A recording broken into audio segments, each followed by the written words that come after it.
The Battle of Zama, fought in 202 BCE, was the decisive confrontation of the Second Punic War and marked the final defeat of the legendary Carthaginian general Hannibal Barca.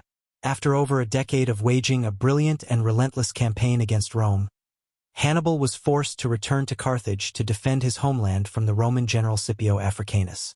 Zama became the stage for a clash between two of the greatest military minds in history, and the outcome of the battle not only sealed Carthage's fate but also secured Rome's dominance in the Mediterranean for centuries to come. Chapter 1: The Lead-Up to Zama. Hannibal had terrorized the Roman Republic for nearly 16 years.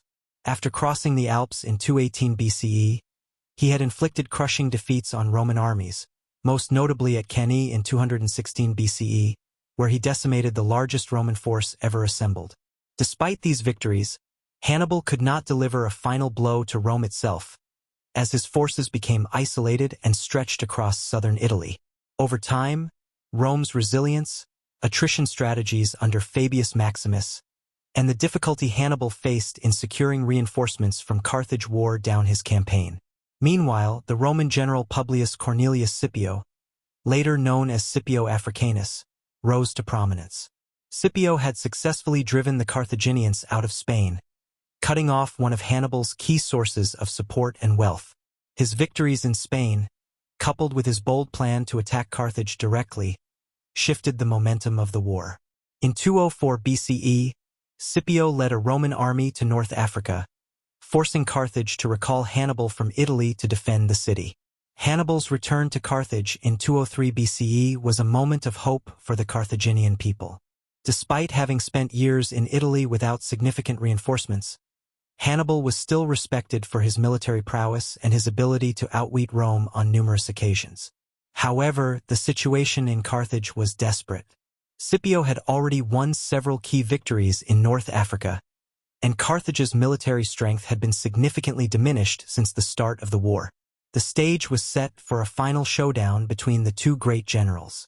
Both Hannibal and Scipio knew that the outcome of this battle would determine the future of Carthage and Rome. Chapter 2: The armies prepare for battle. The Battle of Zama took place near the town of Zama, located approximately 160 kilometers southwest of Carthage. Both armies were determined to fight for the survival of their respective nations, and the stakes could not have been higher. Hannibal's army consisted of around 40,000 infantry and 4,000 cavalry, including a contingent of 80 war elephants, which he hoped would give him an advantage. However, his forces were not as experienced as those he had led during his campaigns in Italy.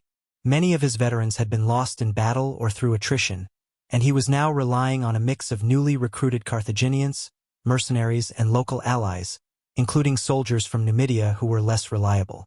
Scipio's Roman army numbered around 35,000 infantry and 6,100 cavalry, including Numidian cavalry led by Massinissa, a former Carthaginian ally who had defected to Rome. Massinissa's cavalry was a crucial advantage for the Romans, as cavalry played a decisive role in ancient battles. Scipio's infantry, composed of seasoned Roman legions, had the discipline and training that would give them an edge over Hannibal's more mixed forces. Scipio, who had studied Hannibal's tactics throughout the war, prepared his army carefully. He knew that Hannibal would rely on his war elephants to break the Roman lines, so he devised a strategy to neutralize this threat. Chapter 3: The battle begins. On the day of the battle, the two armies faced each other on the open plains of Zama. Hannibal deployed his war elephants at the front of his army, followed by 3 lines of infantry.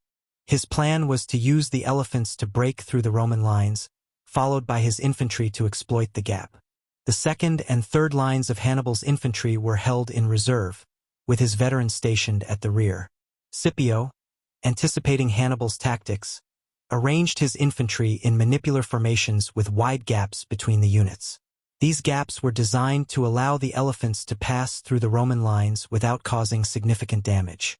Scipio also stationed trumpeters at strategic points to create loud noises and confuse the elephants, making them harder for the Carthaginians to control. The battle began with Hannibal's war elephants charging toward the Roman lines. However, Scipio's tactics worked perfectly. The loud noises and the organized manipular formations caused many of the elephants to panic and veer off course. Some of the elephants turned back into the Carthaginian lines, causing confusion among Hannibal's infantry. The elephants that did reach the Roman lines were funneled through the gaps, where they were easily picked off by Roman soldiers. With the elephant charge neutralized, the main infantry forces of both armies engaged. Hannibal's first line of infantry, consisting of mercenaries and local troops, fought fiercely but was eventually pushed back by the disciplined Roman legions. The second line of Carthaginian infantry was then brought into the fight, but they too struggled against the Roman forces. As the battle progressed, Scipio's Numidian cavalry, led by Massinissa, proved decisive. The Numidian cavalry attacked and routed Hannibal's cavalry, leaving the Carthaginian flanks exposed. Once Hannibal's cavalry had been driven from the field, the Roman cavalry circled back and attacked the rear of Hannibal's infantry, effectively trapping them between the Roman legions and the cavalry. Chapter 4. The defeat of Hannibal. Despite being outnumbered and surrounded, Hannibal's veterans, those who had fought with him throughout the Italian campaign, continued to fight bravely. However, they were no match for the combined assault of the Roman infantry and cavalry. Hannibal's forces were gradually overwhelmed, and many of his soldiers were cut down in the fierce fighting.